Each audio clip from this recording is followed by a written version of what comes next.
Hey, Strength of Seduction family, this is Daniel, and if you're listening to this episode, there's a good chance that you're already a Strength of Seduction customer. The reality is, most people purchased our Strength of Seduction workouts back during the pandemic because they were really fun to do in the house and they looked exciting, and you wanted to build intimacy with your partner. You wanted to build connection with your partner. But over the past few years, we've realized that just doing the workouts is really fun, it's engaging, and it's interesting, but it's not really what we were trying to get at with our programming. What we intended to do is to create something that would help you to transform your life and your marriage. And it's taken us a few years to figure out what exactly that means. And we didn't do it alone. We did it by talking to you. Over the past few years, we've talked to over 20,000 couples, Black couples in their 30s, 40s, 50s, 60s, even 70s, who've gone through it all, who've seen the ups and downs of life, who've gone through all the struggles, who've actually achieved happiness. And what we learned was really shocking. We learned that there are 4 key elements that all relationships must have strong. They must have on lock in order to make that relationship thrive. And we took those 4 elements and we designed a program around those elements to help support Black couples in a way we've just never seen done before. And what we came up with was called Love and Legacy. And it's the first and only program in the world created from speaking privately with thousands of couples just like us about the biggest challenges in our life and relationship. And it's actually a proven system designed to help Black couples upgrade our life and our marriage. Now, this is not open to the public yet. If you're listening to this, like I said, you're most likely already a member of our community. And that's why we'd like to tell you about it first. You can apply and you can learn more at strengthofseduction.com/legacy. This is a private page. And I look forward to hearing from you because the reality is there isn't a lot of talk about what makes our marriages work, what makes our marriages thrive. What I've seen when I'm doing my research is that there's still a big stereotype that our marriages don't last, they don't work, that they're non-existent. And that's certainly not the case.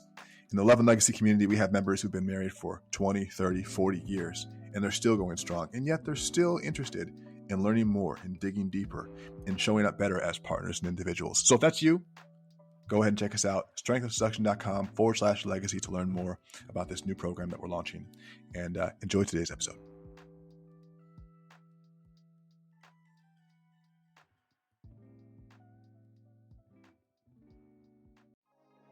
This is the Strength of Seduction podcast, the #1 resource for Black couples who want to build intimacy, love, and connection in their relationship. I'm your host, Daniel DiPiazza.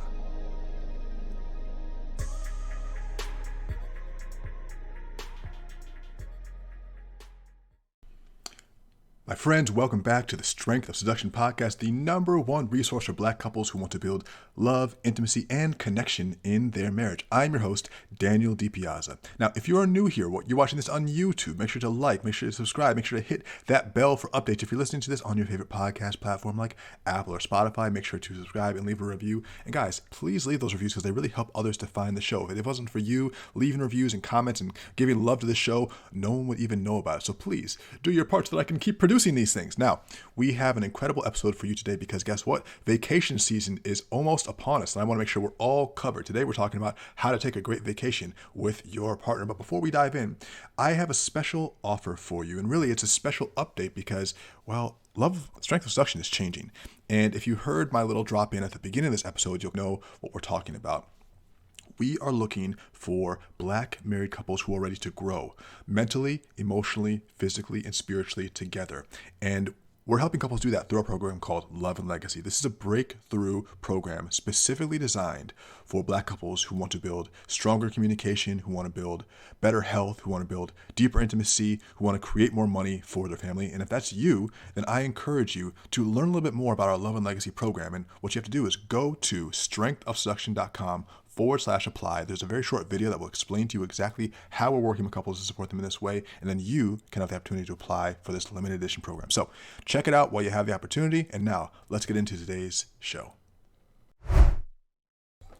All right, so May is upon us. Spring has sprung, as they say, and I think it's a perfect time to start talking about vacation planning.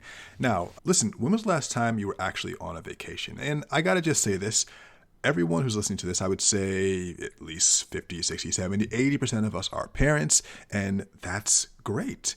What I want to also share with you or pose a question to you about is, when was the last time you took a vacation just with your spouse, just with your partner. Now, I'm not saying that family vacations aren't fun where you're taking the entire tribe, but I'll let you go back in your mind and think about a time maybe before you had kids, maybe right at the beginning of your relationship, when you had the opportunity to have that free time where you could focus on just each other. And I want to let you dream about what it might be like to take a vacation just by yourselves again.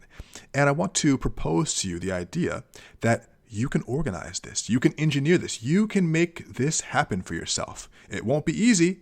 It will take some logistical arrangement, but it's absolutely possible. And why would you want to do that? I don't think I have to justify to you why you'd want to do that, but let's actually talk about it. There's a real psychological benefit to taking a vacation with your partner, just the two of you. And really, I feel like there's a psychological and there's a relational benefit to it, because this is a chance where you guys can just fully let down your hair, fully be with each other, to be the people that you are just within your own partnership. Oftentimes when we are playing the role of partner and parent and employee and family member and fill in the blank with your individual roles, the things can get mixed up, the things can get muddled, and we forget why we're actually in the marriage, we're in the partnership to begin with. Taking a vacation with just your spouse is such a great way to hit the reset button on this. And I'm not alone, by the way. We have some incredible trainings that we do inside of our Love and Legacy program. And one of our coaches, sexologist Maisha Battle, who comes in, you might have even heard her on the podcast, shared something that we thought was so funny, so interesting, and so true. She said, guys, vacation sex is the best sex. And why is that? It's not because the person's different. It's not because the feeling is different necessarily. It's because of the environment. And when you are in a new environment, your entire outlook towards life can change, even if it's just for that brief amount of time. How many times have we gone on a vacation and we didn't want to go back to our regular life? Well, it's because the environment that we're in, even though we have those things waiting for us, those challenges, those struggles, some might call them downright problems, even though those things are waiting for us when we come back, when we're on vacation, we're able to file that away in a drawer, and we're able to put those things on hold until we return. And there's a psychological benefit to having that time to mentally unwind. Furthermore, if you plan a vacation in advance and you put it on the calendar, you have something to look forward to all year or until that vacation happens. It's something that you're actively moving towards, and it feels so good to know that you're working towards something. And there's definitely something to be said about the fact that you shouldn't live a life that you always want to take a vacation from. I think that's like a motivational thing that someone would say online. But at the end of the day, we all have stressors in life, and we all look forward to vacations. Even those who love their family, love their work, in general, enjoy their life greatly. There's nothing like a good vacation. There's nothing even better than a vacation with the person that you love. So let's talk about it. First of all, set your goals for your vacation this year. It's May as I'm recording this. June, July, August, September are great vacation months. And of course, they're the busiest vacation months, depending on where you're going, but they're great vacation months. So set your intention for the vacation. Everyone has a different reason for getting out. And you don't necessarily just have to go far away places. You can go somewhere that's close. But why do you want to go on a vacation? Is it just for pure relaxation? Now, I know for me, and my wife will say this over and over again, when I go on a vacation, I just let her take control. I say, plan it, help me to relax, to get there, and take it away, babe. Like, I'll help her to plan it, help her to fund it, but then once we get there, I'm in relaxation mode. And she goes, dude, we didn't come to Costa Rica or Mexico or wherever we are so you can sleep. But sometimes I feel like it's the only way I can actually get some good rest because I'm away from my problems for once. But that being said, what type of vacation do you want to have? What type of experience do you want to have? Is it going to be a relaxing vacation? Is it going to be an adventurous vacation? Something where you can explore new territories, something historical, something geographical, something interesting, a food tour perhaps, or maybe it's just a reconnection that you guys want to have in some sort of staycation close to home.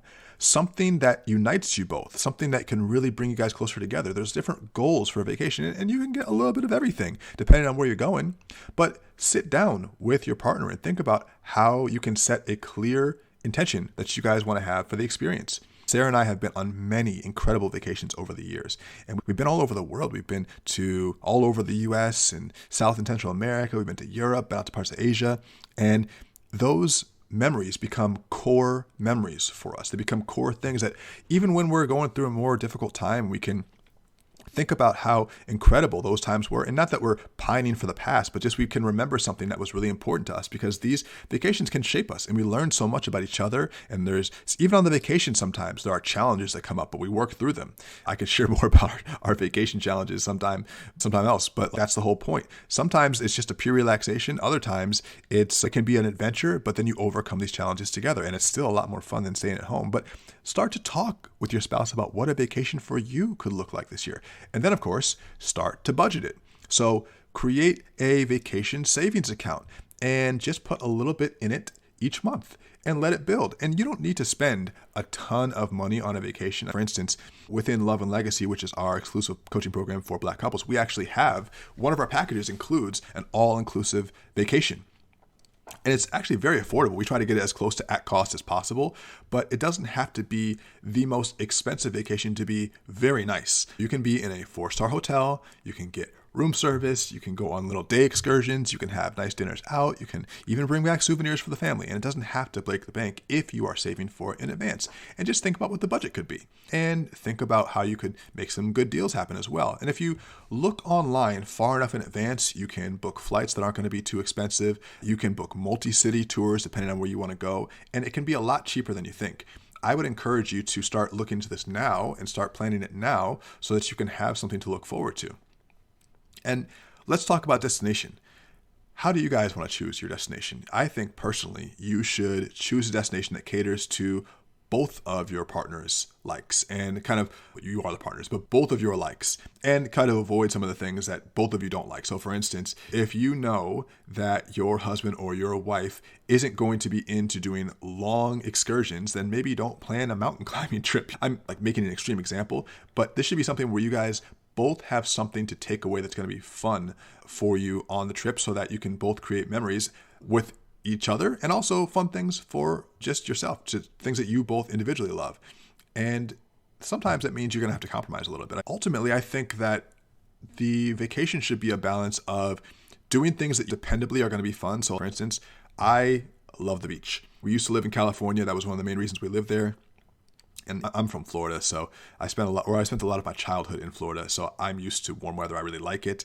And California was more the same. And I just love being by the water. And when I go on vacation, I love to have water near me. I love to go to the beach and I love to look at the world's beaches. And that's just something I enjoy. So when I'm on vacation, I would love if there is a beach there. But also I'm willing to compromise. I'm willing to compromise on, for instance, if we're going to be spending a lot of time out of the hotel, I don't need the most expensive hotel to make it worth it. Or for instance, if we're going to be doing a lot of hiking or moving around, I don't need to have everything that I want if I know that there's going to be some other things that are new. And so compromise, I think, is important because you want to get something new from the vacation. I think of a passport book. First of all, how many people here listening have their passports? You should get yours if you don't have it. But I think of the trip stamping something on my soul as well, not just in my passport book, but on my soul. And I want to be ingrained with new experiences. We've been out to Bali, and even just the trip to Indonesia is so weird in a way, breathtaking. First of all, what's so crazy about traveling so far away is that you're literally traveling through time. When you leave, you end up being so far into the future that it disorients your whole internal clock. And when you come back, what's so crazy about flying from Indonesia all the way on the other side of the world back to the United States is, depending on what time you leave the East, Asia, you will arrive before you left, technically. So I remember we left on a Sunday and we arrived on a Saturday. And so in time, we'd actually traveled back. We were traveling backwards against the rotation of the Earth. That kind of stuff just blows my mind. But these are all experiences that you never have unless you travel. And I will tell you, the flight to Indonesia is pretty uncomfortable. And maybe I just need to up it to first class. That's another thing too. If you're going to go on a very long flight, there's a good excuse to splurge on first class. And if you have like credit card points, that obviously really helps as well.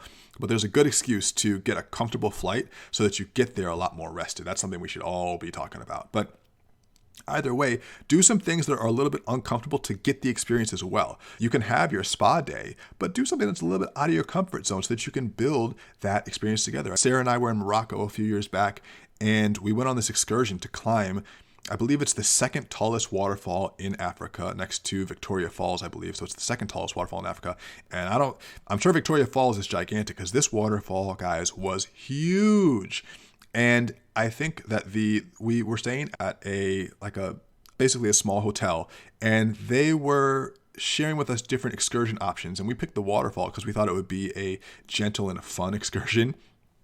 And it was so exhausting. First of all, the drive into the desert was so exhausting. And then even just getting to the top of the waterfall, they really undersold how much work it was. And it was hard. But the views from the waterfall were incredible. The people were incredible. The experience was life-changing. It was like nothing we'd ever done. And when we look back on that, we laugh at it because it was so hard. And we had to use so much of our energy to get up to the top of that thing. And it just became a lifetime experience that you'll only have with that person. And also, when you're not to say don't bring the kids, but like when you're doing these hard things, it's not going to be as fun for the kids, especially if they're young. They're not going to be having as much fun, and they're not going to always be taking in the experience in the same way. They're children. They're going to be thinking of it from their perspective, and that's totally normal. But I think that as you get older and you get to travel around the world, you get to really appreciate the things that maybe you've never gotten to experience in the past, and you see it through eyes of someone who knows that not everyone gets to experience these very special things. Some people will think it's weird too. On our honeymoon, Sarah and I actually met up with my parents, which people are like, you brought your parents on your honeymoon? I said, I didn't bring them on the honeymoon, but we all met in Italy. And it was just crazy to see my dad in Italy, because you just have this huge 6'3", 300-pound black dude in Italy, which, Italy has some racism for sure. But to see him in this environment that he never thought he'd experience was just classic. It's so funny. But go and purposely do those things. So I encourage you to get outside of your comfort zone. Now, I also think you should look at things that are seasonal. So for instance, if you're looking and you're doing your research, you're going to be able to find different types of experiences that maybe are out of the ordinary. Maybe not going to like the most touristy destinations like Paris or London. Those are fine. And I think you should go to those destinations. I haven't been to Paris yet, but maybe those are things that won't be as interesting as as places that don't get as much fanfare, but are just as beautiful and perhaps even more beautiful than some of the sites. For instance, we went to, what was it called? It was this island right off of a Portuguese island, Madeira. So it's this island right off of Portugal, right off of the Iberian Peninsula. And it was this incredible island. It reminded me basically of any of the scenes from Jurassic Park. It was just completely full of flowers and beautiful cliffs and winding hills and dense forests. And apparently they have the world's biggest fireworks show, which I didn't know, and pristine blue-green waters. And this is something that Sarah is very good at planning trips. And I didn't even know Madeira existed. I guess I did. You think of Madeira wine as something that maybe you're familiar with hearing about, but I just didn't even know this place existed. And that trip just blew my mind. I never would have thought to go there. Maybe you should go somewhere that other people aren't going so that you can have an experience that will also be perhaps cheaper.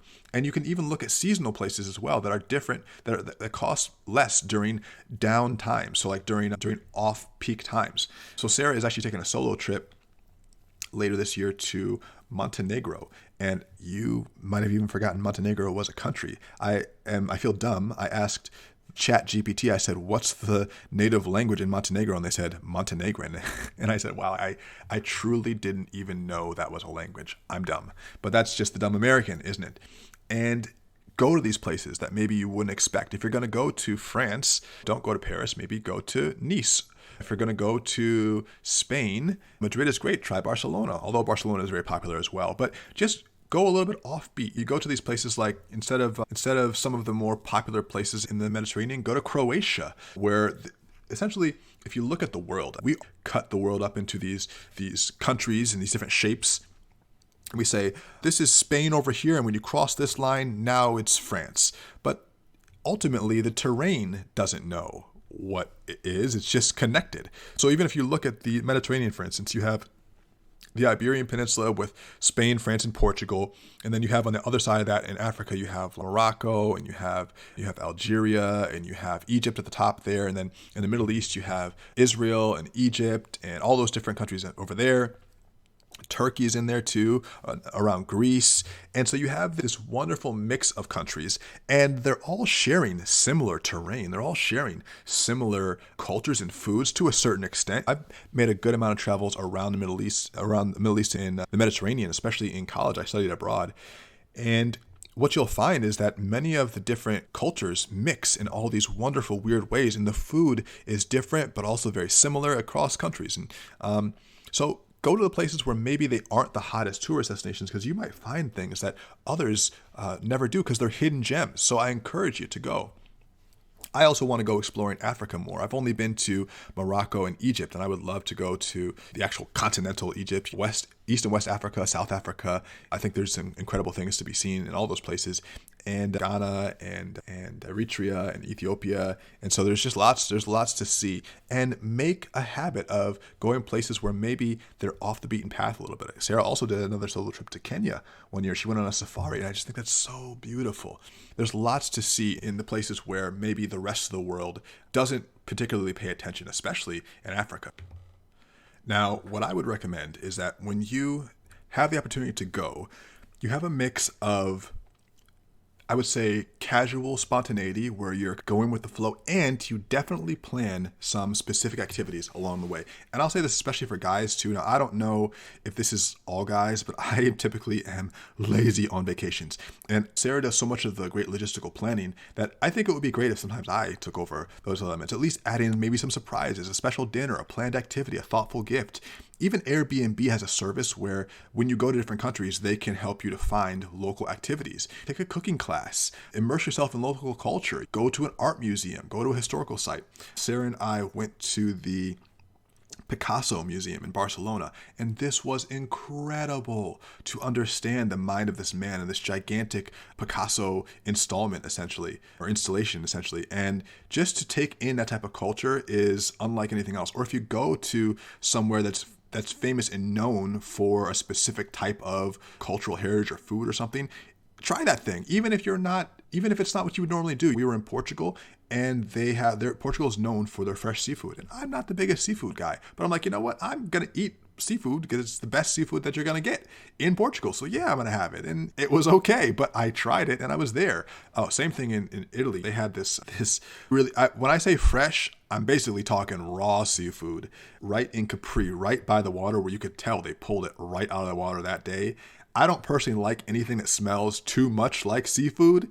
And we had it, and it was interesting. But you want to spice it up a little bit. It's going to give you something to add to your mental Rolodex. And I'll make even a suggestion for you. Why don't you renew your vows? Why don't you do something on the trip to reaffirm your marriage? Make it romantic as well. Use the trip to strengthen your relationship. Use the trip to discuss the expectations that you guys both have and renew your commitment to each other. Just basically make sure that you are having a fulfilling experience, not only on the trip, but when you get back. So this would be a really great way to make the trip fun, make it engaging, and make it center around your relationship, which is why you're taking it in the first place with each other. And of course, there's obviously, again, the family experience. The family trip is a whole different dynamic. And then it's mostly about obviously enjoying it with each other, but also making sure everyone is taken care of and watching everyone. But this is just with you guys. And I think that would be such a great way to share your love. And of course, there's all these logistical things, packing for different types of trips and making sure that you're planning so that you can handle anything that comes up, or if you have delays or bad weather, and all these things can happen, but just plan for the best and expect some challenges along the way and make it into a memory and make it a habit. Make it something that you plan on doing every year, at least once a year, because there's definitely a stat that I believe is true that most Americans don't even take their sick days. And maybe it's just because we get so caught up in our work and our busy life schedule that we forget that we're only here for a short time. It's in and out, baby. In the spectrum of life, it's not long until you're back to dust. It's like from the dust back to the dust. So make it worth your time. And I'm curious to know, what is the trip that you've been dying to take for a long time that you guys haven't had the chance to indulge in yet? Where do you want to go? Write me an email, daniel@strengthofseduction.com. I would love to hear from you. Give me some feedback on if you're enjoying these podcasts. We have many more coming out for you over the next few weeks, the next few months. I had to take a little break because I was just doing so much stuff on the back end and working on the company as a whole. It's been really fulfilling and wonderful to see the community start thriving again. My business partner and I, Micah, have been busting our humps to bring you guys the absolute best stuff in the world with great advice, great coaches, building our Love and Legacy program, and just opening this platform up to do new and better and greater things. So we appreciate you for being here, because without you, this doesn't exist anyway. So that's all, my friends. If you have anything else that you want to share with me, I'd love to hear from you. But until then, make sure that if you enjoyed this episode, that you like and subscribe on whatever platform you're listening to us on. Leave a review on whatever platform you're listening to us on, Apple, Spotify, YouTube. And of course, love fiercely, communicate openly, and always find your way back to each other. I'm Daniel DiPiazza. Catch you next time.